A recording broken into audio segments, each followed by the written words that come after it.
going to? Right. Come to Northern.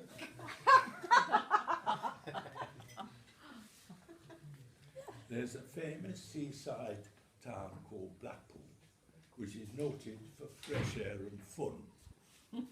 Mr. and Mrs. Ramsbottom went there with young Albert, their son. A great young lad was Albert, all dressed in his best, quite a swell, with a stick with an horse's head handle, the finest that Woolworths could sell. They didn't think much of the ocean, the waves, they were spindly and small. No one was drowned, no ship was wrecked, in fact nothing to laugh at all. Wait a moment. There was one, oh no, bear with me. So seeking for further amusement, they paid and went into the zoo, where they had lions and tigers and camels, and old ale and sandwiches too. There was one great big lion called Wallace. His nose was covered with scars. He lay in a somnolent posture, with the side of his face on the bars. Now Albert had heard about lions, how they were ferocious and wild. To see Wallace lying there so peaceful, well, it didn't seem right to the child. So straightway the brave little fella, not showing a morsel of fear, took his stick with his horse's head handle and pushed it in Wallace's ear. You could see the lion didn't like it. For giving a kind of a roll, he pulled Albert into the cage with him and swallowed the little lamb.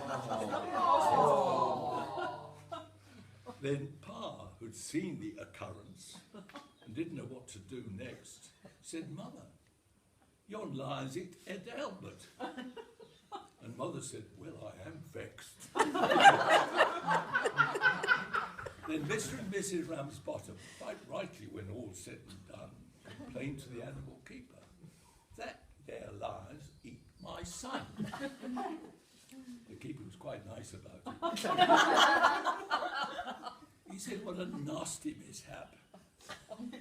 You sure it's your boy he's eaten?" Pa said, "Am I sure? There's his act." The manager had to be sent for. He came and he said, "What's to do?" Pa said, "Your lion's Ed Albert, and him in his Sunday clothes too." Then Mother said, "Right's right, young fella. I think it's a shame and a sin for a lion to go and eat Albert, and after we'd paid to come in." Then off they went to the police station. In front of the magistrate's chap, they told him what happened to Albert and proved it by showing his cap. The manager wanted no trouble. He took out his purse right away, saying, "How much to settle the matter?" And Pa said, "What do you usually pay?" But Mother had turned a bit awkward. When she thought where her Albert had gone, she knows someone's got to be summoned, so that was decided upon. The magistrate gave his opinion that no one was really to blame, and he said that he hoped the Ramsbottoms would add further sons to their name. At that, Mother got proper blazing. "And thank you, sir, kindly," she said. "What? Waste all our lives raising children to feed ruddy lions? Not me."